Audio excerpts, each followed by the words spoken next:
almost every panel discussion nowadays, you hear that there's the wall of money coming and that investors should go to secondary cities to B and C locations.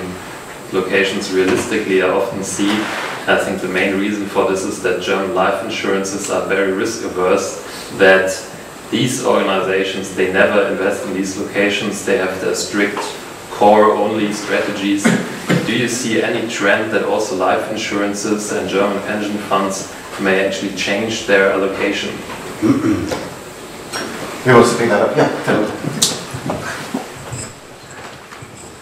I do recipes too. I think they are. I think it's simply a fact that they don't have an alternative really. If you want to stay in a core product, and the definition of core, let's not get into it, but you can also buy a core product in a B location. So that doesn't really change their profiles. But I think any good pension fund or insurance company needs to deal with their definition of what they're going to buy. And if I see competition that I've had buying in Bremen, buying in Wrocław, buying in Lyon, buying in Cardiff, in Manchester, in Liverpool, in Glasgow, in Rotterdam, and in B locations, or in Germany even C locations, you do come across investment managers taking care of pension monies and their investment profiles. So indeed, they are there as well. I don't actually see the Chinese money flooding these, or the Asian money flooding these markets, and I don't see the Americans flooding that market. Probably the Americans before the Asians, to tell you the truth. But that hasn't come there yet. But trust me, there's enough competition in these locations without having that extra cash there as well. And it's a sentiment issue, and I think there's a valid reason. As markets become more and more professional, and people have their teams on the ground, there is no reason to be fearful of B locations. And again, you can do that as long as you look at your income side. The starting pricing is a secondary issue. Look at your income side and look at what levels you're buying at, how sustainable that income is, and how you can work that to get your returns. Because the majority of the players are into wealth preservation, and returns play a role. But especially for quality players that dominate these markets, it's wealth preservation, and your NOI is your most valid and most focused on point. Great. Did anybody else want to pick that up? Yeah, maybe just one sentence. Many of our investors are insurance companies as well, and they are looking for income. The Germans want income. They don't look for total return, short-term rental growth. They want long-term income, and that's why they like products like retail warehouses with long income on great covenants like the Edekas, Kauflands, Reves, and even Reals. So that's what also those insurance companies do. They don't buy it direct, they buy it via asset managers or via funds, but that's what they are doing.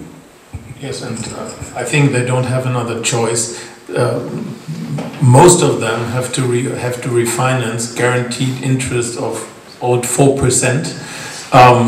So how would you like to do it if you know that a large part of the holdings have to be government bonds, and we know how they yield, so it is probably a very small portion which could be higher yielding, and if you don't do that, then you're pretty much lost and you can't refinance. And the average pension fund also calculates at 3.75% for its own return calculation, and also with a small portion of that high yielding stuff, so it needs to be in.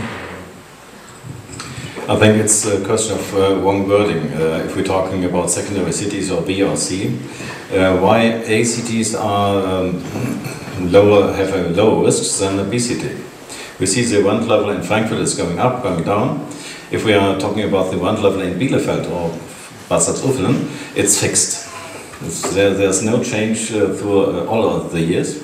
And if you are investing in Bielefeld, perhaps also in Bad Salzuflen, you have a fixed exploitation for the next year on the rental income side. And so a city don't be better or lower risk than a B city. And so I think we have to talk about potential cities and not about secondaries or B or C cities. Okay, good. Vanessa? Yeah, at the risk of being too repetitive, but I do believe that it's all about the transparency of data, and especially for the likes of insurers who have, processes in place, so due diligence, investment committees that take that much longer to buy something. It's all about data transparency. So for example, retail warehousing 10 years ago was an alternative asset class. It is no longer. Residential equally, it's an established asset class in the US. In Europe now, we have it in the UK, we have it in Germany, we have it in the Netherlands. In the UK, we have it in various forms. Residential, we've got PRS, we've got student housing, and if you think about it, over the last 10 years, it's actually performed better than your property index. So it's just a matter of transparency and providing confidence to the people who are making the investment decisions.